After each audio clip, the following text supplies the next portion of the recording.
Hello and welcome to our show today. We are so glad that you're here.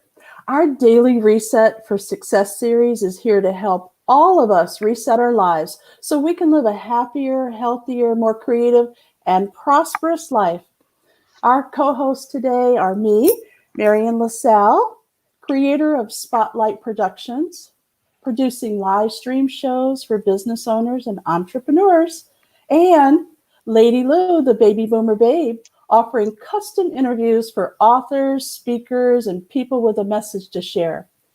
We also have with us today Ilene Dillon. Good morning, ladies. Good morning. Good morning. It is a perfectly fine day, isn't it? It's lovely. And Eileen's out there in California. Her sun is just coming up and she's waking up the world out there. We're so tickled to have you, Ilene. Thank you for being here. It's a real pleasure to be with you. Thank you. Thank you. So where in California are you today, Ilene? I'm in a town called Davis, which is right near the capital, Sacramento, in Northern California. Oh, it's beautiful there. Yeah, I'm sheltering in place with my son and his family, and they've had the good sense to put me in charge of planting the veggie garden. Oh. Yeah. Well, we know now that Mother Earth is your mother. You read that. Thank you. I did. Ilene wrote the most beautiful story and sent it to me yesterday about how she went from being rejected basically by her stepmother and her taken away from her real mother. And I mean, a real sad childhood story.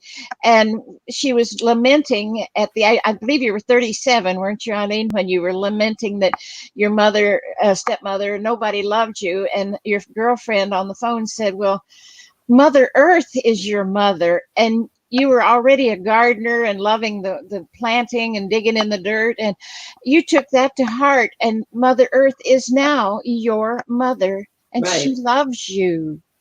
That's true. I love the story. Yes, it was so amazing because I was all choked up and my friend said, "You're thinking too small about who your mother is."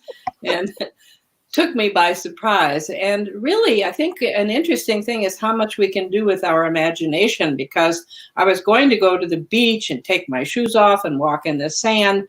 And in fact, it started pouring rain. And I said, I'm not driving to the beach in this. So I went and lay down on my bed and imagined going to the beach and walking in my bare feet. And what do you know? It worked. I claimed the Mother Earth as my mother, and I never felt orphaned again. That feels so good. Isn't that beautiful? And you know, there's so many elder orphans out there in the world now. They're people who do not have a mom and dad anymore, and perhaps don't have any siblings or any other close relatives. And they might be in another part of the world, but they're not in their life. So they call themselves elder orphans. Wow. And I like the term. I'm kind of like an elder orphan. My folks are gone, but I have a brother and a sister nearby and a nephew who lives next door to me. So I'm not quite the elder orphan that so many are who have no one. And that's where you found yourself. You had, 3 children at that point that you were raising? Before you answer, Ilene, you're banging and banging again. I'm so sorry. Thank Lady you. Lou, yeah, could you handle that? Yeah. Okay. So down at the bottom of the screen and in the description, you're going to be able to find ways that you can reach out to Ilene. So she has an emotional mastery for life website, and it's emotionalmasteryforlife.com. And down below that is a way for you to get a hold of her. So I really want you guys to pay attention to this, because the Daily Reset for Success show is all about helping us reset every day. And emotions play a big part of this. So we're really happy to have Ilene here today to talk about this. She's a professional talking about what we all are going through. So please answer Lady Lou's question, and I want you all to reach out to Ilene. Thank you. Thank you, Marian. You know, it wasn't my professional self that got me into emotions. It was the fact that I was full of anger. You talked about my difficult childhood. When you have a difficult childhood and you don't have a place to express those emotions, what happens is like water behind a dam. The emotions just build up and they constantly look for a way out. And what happened is my first husband and I agreed to have a child together, and she was 10 months old when he came home one day and said he wasn't ready to be a father and that he was leaving.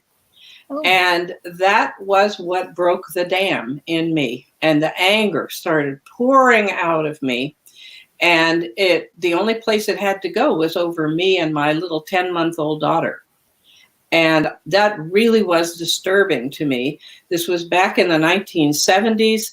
Nobody knew anything about emotions. Not even therapists looked at anger as a separate entity. They would look at it as part of schizophrenia, for example.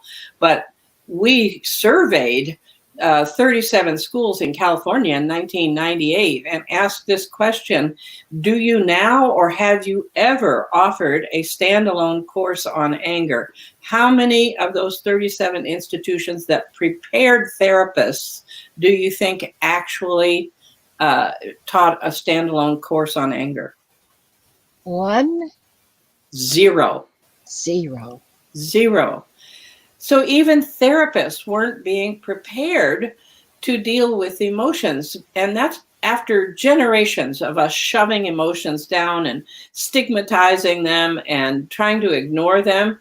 And you can't do that because we are at least born with emotions. We may have them before we're born, actually.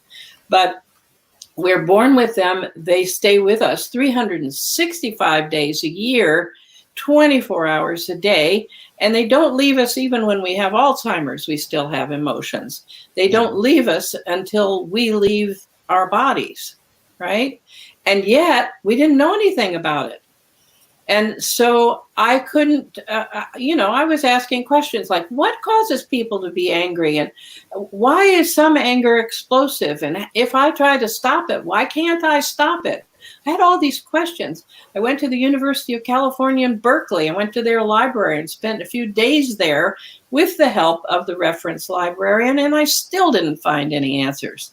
So that's when I set out on the quest to figure out how I could deal with anger.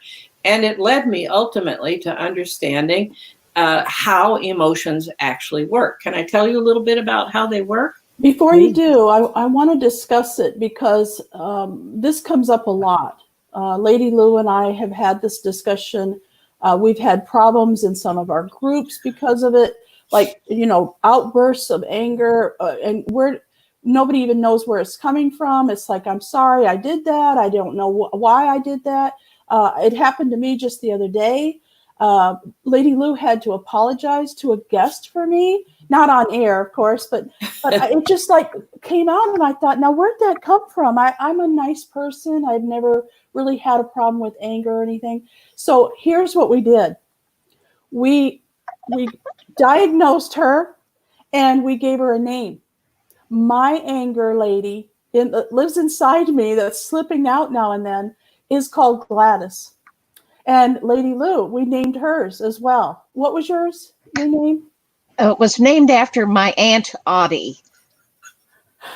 Because we didn't know what to do with it. It's like, I don't know. It slipped out. I'm so sorry. I didn't mean it. Why was I? It sounded angry. Although I didn't really, I wasn't angry. But I thought, oh my God, if I could do this, I could imagine somebody who's drunk or who's, on drugs or, who just doesn't have any common sense and how their anger just explodes and they kill people or whatever, right? Well, you don't have to have all those exigencies either. The issue, most of us women were taught to be nice, right? We were taught to be nice, which means that anger is not acceptable. Right. So what do? We stuff the anger down. Yes. Now, any emotion that is held inside grows. right? And anger is our most active emotion. So even if you don't think of yourself as being angry, if you go through the process when anger comes up, you don't really give yourself permission to just to be angry, but you say, oh, well, how could I set that aside? Or how could I not express that? Or how is there something else I could, and you don't deal with it, then what happens is it stays inside and it builds up. And along comes something that triggers, just like I said, when my ex-husband left, that triggered me.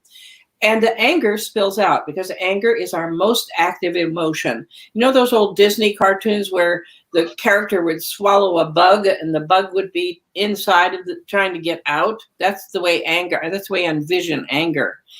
And so the very fact that you're such a nice person and that you don't usually express anger or maybe, maybe even acknowledge it, is the culprit. Because anger is constantly looking for a way out. And if there's any of it in you, it'll find a way out and it'll come out the way you're describing. And there are certain payoffs for holding on to anger. And it sounds like you may have the same one that I have, which is that it's not okay to be angry. And so we set it aside and then it builds up and then it explodes out of us or expresses itself. And we go, oh, no, I didn't mean that. And we start piling it up again. So we never get out of the circle of anger. What I have learned over the years is that it's possible. I'm a recovered angry person. It's possible not to have any. Now, you can never get rid of we can't get rid of emotions because they're part of us, but we can make them that big in our life, and not so we have to name them or continue to try to deal with them or whatever. I mean, naming is fun. I don't mean that you can't do that, but what about just putting emotions where they belong, which is coming up in us to help us learn and navigate our lives. That's where they belong. Good morning, Yeah. Karen. Karen says this information is so important. Yes. Thank you. Yes, thank you, Karen. I appreciate you being in our audience today and listening to this. I think everybody needs to hear this one, don't they? Uh-huh. Yes. Hi, Karen. So emotions are given to us as tools, and I'd like to explain how this works. We have an experience. Let me back up. First of all, it helped me to learn that our Earth is a big, giant school. I hope people listening like school because it'll be a bad piece of news if they didn't. But we're all here to learn. And how do we learn? We have experiences. And then we work with those experiences and move through them.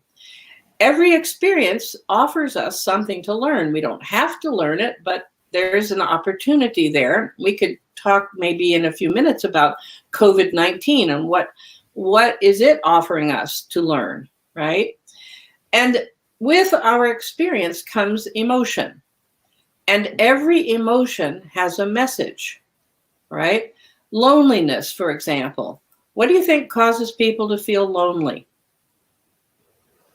I don't know, but it does seem to affect a lot of people. For some reason, I always have something that's keeping me from feeling lonely. I don't understand it. I love people. I love to be around people, but I'm not really sure what causes people to feel lonely. But most people think that loneliness comes from being alone. Would you not agree? Yes. Yeah. And that's not it at all. No. And you have the secret, Marian. The secret is that you have the same amount of energy coming in as going out. When you're lonely, you have more energy going out than coming back in. So since you do things that you like to do that are talents of yours, you have energy that goes in and out. And Okay. if you feel lonely, just do something to bring energy in. The best thing is to do something you have a talent doing. But bring it in, read something you like, dance, listen to music, bring it into yourself. Because you can be lonely in a crowd. You can be lonely in a marriage. Yes. Lauren, I used to get angry about getting angry. Yes. Well, Lauren, let me just digress a minute. A lot of people get angry about getting angry, and they get angry at themselves for getting angry, Yes. which builds the anger. It's it's like a nightmare, right? The which Twilight Zone. I'm sure, Lauren, you figured that out by now. But what I've learned is that anger, the signal of anger, is that we have these ideas inside of us about how things should be. You should not take the last cookie. You should wait in line. You should not be greedy. Notice that the rules come in shoulds and should not. So anytime you get angry, if you ask yourself, what's my should here? What do I think should or should not happen? That's the universal cause of anger, is that you have these shoulds and they get violated and you feel angry, right? And we think that other people make us angry. Other people don't make us angry. Other people stimulate the violation of our shoulds, and those shoulds lead us to get angry. Does that make sense to you? Yes, and I've heard Lady Lou say, now don't should on me. Right. Well, if for Lauren, we'll say don't should on yourself either. Right. And so what I learned finally with anger is that when I have all those rules about how life is supposed to be, and clearly they're not correct or they wouldn't get violated, right? When I have all those rules, it makes me more rigid. So anger is really coming up to show me where I'm rigid and where I need to change. Does that make sense? Oh, the light bulb goes on. Right. And it's so simple, right? Isn't it simple? Yes. So then, let's use the example. I'm driving down the freeway. Eventually, we will all be able to drive down the freeway again. I'm driving down the freeway and a driver cuts me off. And a lot of people get angry about that, right?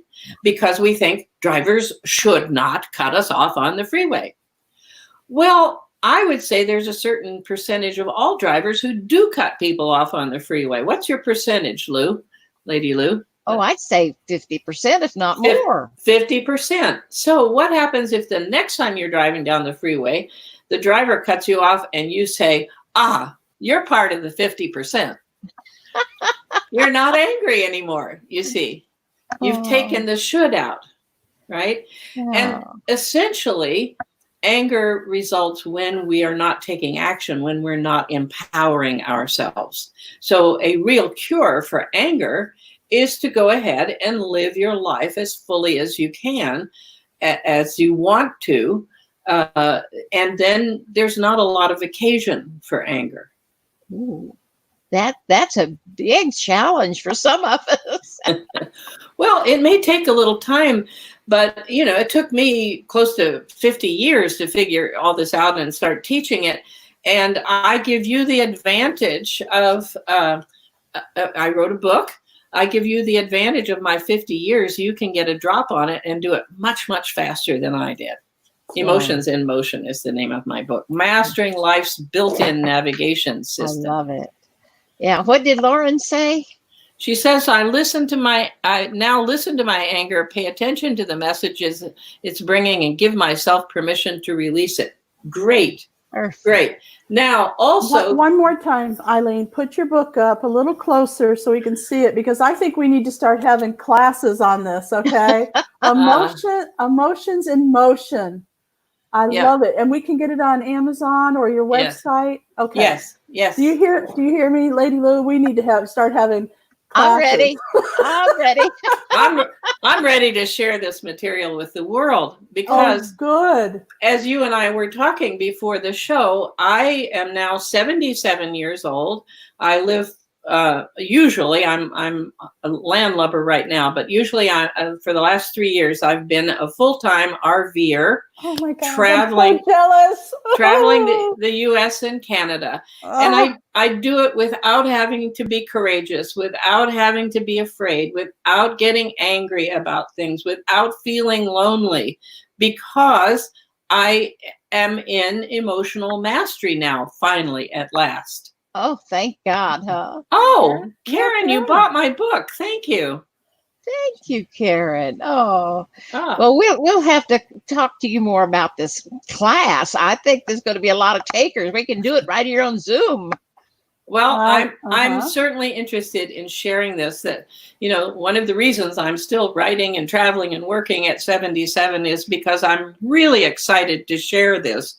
And frankly, I haven't found a lot of people who have this kind of approach, because once you understand that emotions are given to us to help us navigate these experiences and figure out the lessons, all of which I talk about how to do that in my book, then what you can do is just go through emotional situations that fast. Oh, we're going to help you set it up. Thank you, it's Karen. already a done deal. Okay. All right. We've already got our first participant here with Karen. Thank you, Karen. Yes, I'll have to leave the garden for a little while, but that's okay.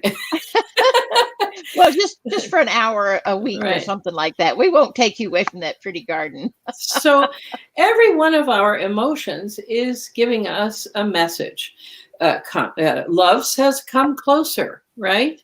Anger says you're being rigid. You have these shoulds. Update your view of the world. Loneliness says you are not loving yourself enough. You're giving more energy out than you're bringing back in. And once you know what these are, you have an experience, the emotion comes with it. By the way, I want to just tell you, we do not own emotions, and emotions do not own us. Oh. Right? Emotions are energy. Like a river, we don't own the water that goes through the river generally. I guess some people who are landowners think they do, but you can't own that water, right? You can't own that energy. It goes through you. And that's what emotions are designed to do, to come up when you have an experience, give their message, you utilize the message, learn the lesson, and they move on. That's what they're designed to do. Uh-huh. All right. Oh, out, damn spot, as Shakespeare said.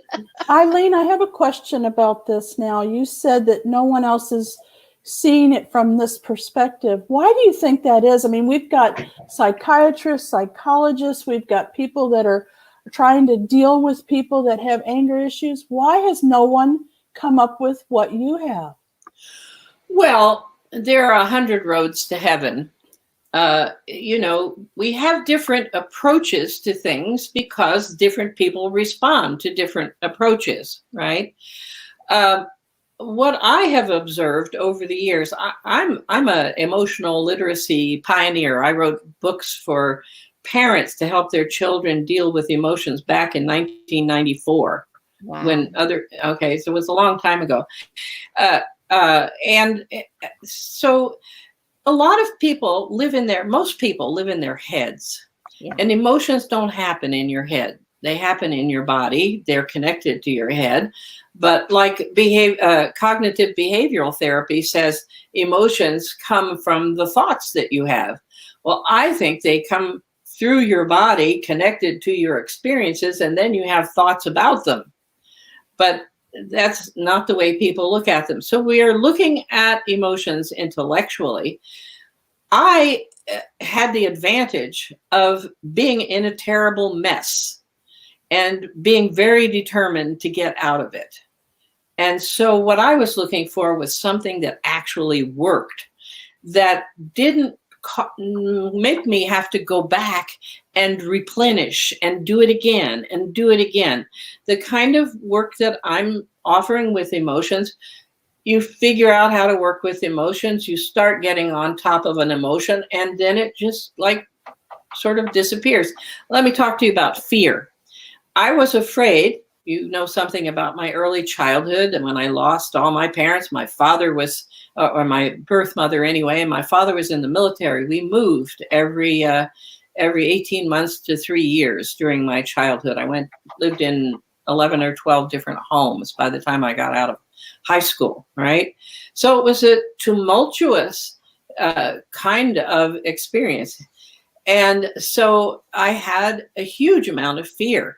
And then I got to be a single parent for 20 years with no support and no savings, and working my job and taking care of my children. And I was constantly afraid. So I got to age 50 and I thought, well, I've been able to figure out anger. I wonder if I could figure out fear, right? And what I did was figure out just a simple way of dealing with fear that left me in the position of being able to just, oh, I'm afraid of something, let me do this thing, and it moved on, right? And I thought that I would still feel fear in physical conditions, but in actual fact, I didn't. And I tested that when I was about 74 years old. I went on a cruise with my sister and I swam with a full-grown jaguar in the ocean. And sat and posed with the jaguar, and I had no fear at all, which was really surprising to me. Wow. Jaguars don't usually, I didn't think they liked water. They're cats. Cats like to swim. This cat's head was this big, you know. Oh. I don't, the picture's in my van. I'm sorry I didn't bring it. That's okay. Oh, I'm fascinated, Ilene. I am just fascinated. Me too. We're speechless, which doesn't happen very often. Oh, okay. Well, I'm finding myself being very animated because I'm so excited that you are open to this. Yeah. So let's apply this to the current experience that we're all having with COVID-19, right? If every experience we have is an opportunity to learn something, then what is COVID-19 offering us? And I made a 2-page tip sheet that people can get. I sent you the link, Lady Lou. I think I sent you that last night, or maybe Marian. I don't know who. Well, you sent me the link for the story. I didn't see the link for the tips. If I didn't, I'll send it again, and maybe you can post it. But at any rate, on this, I have a list of several possible things that we could be learning or needing to learn. For example, one of the big lessons of the COVID-19 is to point out to us that we are all connected, right? And we don't often understand that or accept it. We think I can do this over here in my little part of the world, and never you mind what's going on over there. But COVID-19, do you know that COVID-19 is 0.0000049,215 THS of an inch? It is such a tiny little thing, and it has brought humanity to its knees. That's really profound as far as I'm concerned. Yes. Oh. Okay.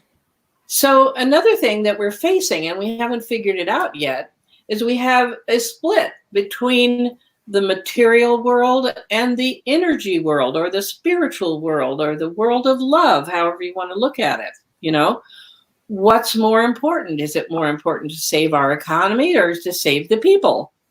You know, and to save our hearts. And so many wonderful heart things are happening, like the Italians coming out and singing opera on their balconies to one another. Or I think last night I was looking at a community that I forget where they are, but they howl at night in appreciation for the people who are taking, the first responders, the people who are taking care of them. Oh, that gives me goosebumps. Yeah. So we are, you know, here's an interesting thing. Human beings don't like to change. And as a therapist for 50 years, what I discovered is that most people will have something come up and I go, oh, I don't have time. I don't want to do that. That's too scary, whatever. And we don't make the change that is clear we need to make, right?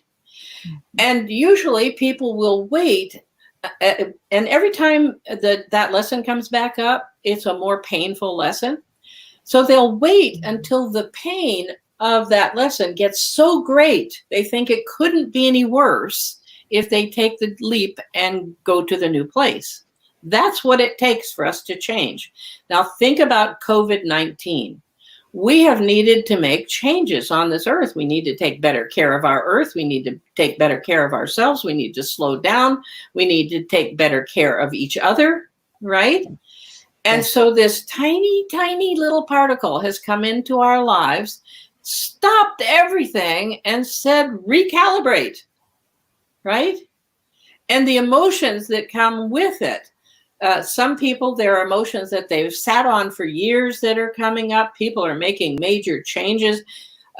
People who are codependent, my next book's on codependency. People who are codependent are having a terribly hard time staying alone for any length of time, right? And so there are all these lessons and the emotions that come up with them, fear, anxiety, anger, they're all there to help us figure out how to learn those lessons. Oh. Well, Ilene, our time is gone. I Oh, wish no. we had another half hour, another hour. This has been so enlightening and so wonderful. Thank you. We will have you back. And I'll tell you what we'll do. We'll get started on putting together some kind of a class for you, and we'll share it with our people. And what we'll do is, if when it all comes about, we will post it on the Natural Curiosity Facebook group page. So if you want to know more about it after watching this video, go over to the Natural Curiosity group Facebook page and join the page, and we'll post it there as to when the class will be starting and all that good stuff. Will that work for you, Ilene? I'm excited about it. Thank you. Oh, me too. Me too. I Because wanted my life to get easier. You guys are making it easy by setting up the class. That's cool. oh, we'll be so happy to do that and to help you. Thank you for being here. We just love My you pleasure. already. It's amazing how that works through the video camera. We fall in love with people. Thank you for being here. And thank you, Marian, for all your work. So we're going to have to say goodbye, unfortunately, and thank all of you in the audience for joining us. Well, Absolutely. Natural Curiosity is our umbrella where we put all of our live stream videos and recorded shows. And you can find us on Facebook and YouTube under Natural Curiosity. And we're also on all the favorite podcast stations. So you can listen to us while you're running around once you get to be able to run around again. We're waiting for that day, aren't we? So anyway, you can also go to naturalcuriosity.life, Marian's website, that help you to learn more, and you can contact us over there. And you can contact Ilene at the little scroll things on there, and it's also going to be in the descriptions underneath the videos on YouTube and Facebook and under the podcast stations. So we'll say goodbye now. Thanks again, Ilene and Marian. We love you, all of you. We love everyone. And remember, Thank you. create a fantastic day for yourself. Very good. Till Thank you. next time. Bye.